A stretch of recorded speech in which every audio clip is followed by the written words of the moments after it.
Today, because I'm a mama and I have two baby girls, well, they're not babies, but I think they are, James and Inez, and they are my world, and I would do anything to protect them. I would literally die for them without a moment's thought. And for those of you who have children, I think you know what I'm talking about. I mean, if you think of what you would do for your child, I don't think there's anything you wouldn't ask of yourself. So it got me thinking, you know, what is the value of a single child's life? And what is the value of a child's life who isn't our own? Like, what is her little life worth, or his little life worth, you know? And the sexual exploitation of children is something that isn't happening rarely. It's not happening worlds away. It's happening right here and right now. So to show you guys that, while I'm talking, there's a map right here. And if you guys look up at this map, every time a dot shows up, is it live? What's happening? Oh, there you go. There you go. Now they have it live.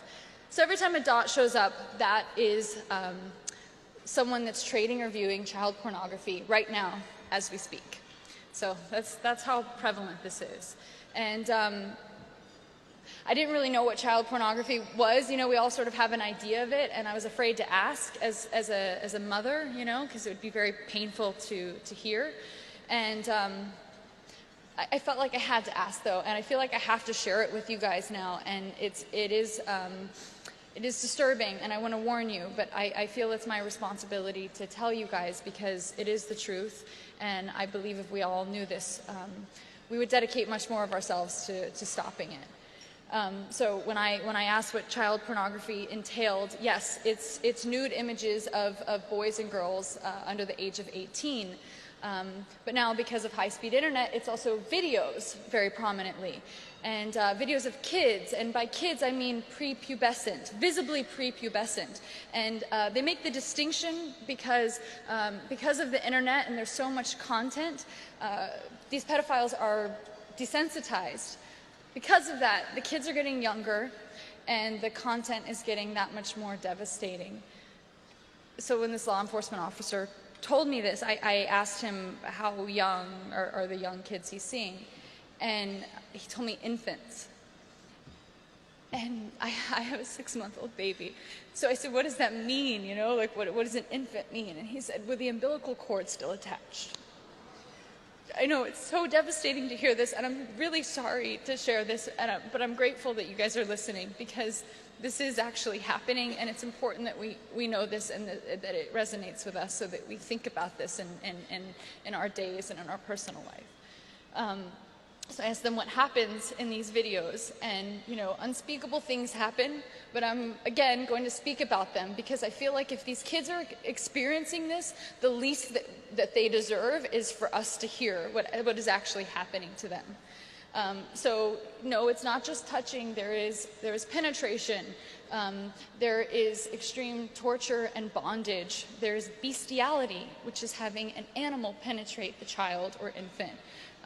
There is incest. I mean, they said you think of it, anything you could think of, it's out there and it's being traded, and there's 30 to 50 million files a day being traded that we know of. I mean, you can see what's happening right now. And this is happening to any child and every child. You know, 90% of children know their abusers. So, you know, our children are at risk. You may know this person. It may be a doctor. It may be a coach. You know, I thought that people that were working with children were people that wanted to protect them. But oftentimes these people who have this propensity for wanting to lure children, and they find out a profession that gives them access to children, and lots of them. And ideal victims are young children, because they can't speak up, and they don't make great witnesses if they do. Only 10% of children actually do speak up.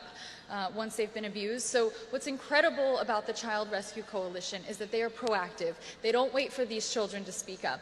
They can identify these pedophiles. They can see the IP address that's trading this child pornography. They don't know, there's no privacy issues, there's no big brothering. They see the IP address of who's trading these files, and they give that to law enforcement. And the trading of these files is a felony, so law enforcement can knock on that person's door and see if that person has access to a child, because the average abuser abuses between 50 and 100 children in their lifetime.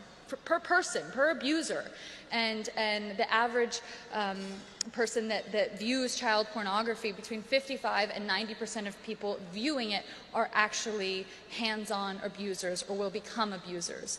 And you know, you think that sounds like a lot, 50 to 100, maybe that's unrealistic, but the kids age out of the age that they stay silent, or they age out of the sexual preference of the predator. And I was told the story of an oncologist, a pediatric oncologist who was raping his children with cancer by the hundreds. And there was a nurse who was working with children with mental and physical disabilities.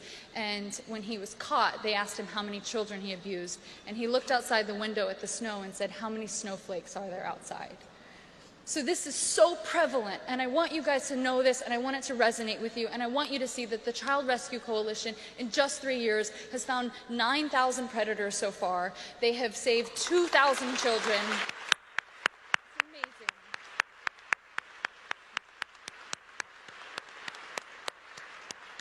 And yes, they need donations. That's great, because then they can continue to make this tool free for law enforcement. But they also really need introductions, which is why I've been talking for way too long, and I'm very aware of that, and I'm sorry. But you guys are all very important and well-connected people. So this is my time to tell you, they need introductions.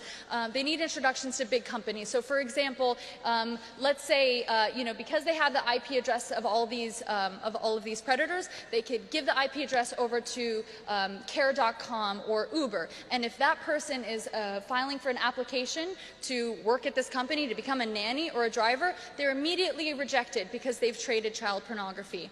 Or if Comcast wants to receive their list of IP addresses, or any big internet service provider, they can block that content from being shared because they know what those files are. There are no privacy issues. They just block that illegal content. So why the hell are we not doing this? It makes no sense. We have to make these introductions. We have to help these kids. It doesn't infringe on anything legally. So I just encourage you, table 17, we have flyers with the list of companies that need introductions. So thank you to Carly Yost, who's here, the founder and CEO of the Child Rescue Coalition. She is the real hero, along with everybody at the coalition. Bill Wiltsey, thank you to everybody protecting our children. They are the real heroes. And thank you to all of you who spent your afternoon sitting here, listening to all of us talk about these things that are really painful. And I just think, I just feel really grateful to have the opportunity to speak for the people that aren't able to speak for themselves. And I know that all of us feel that way today. So thank you for valuing everyone's life, for these children's lives.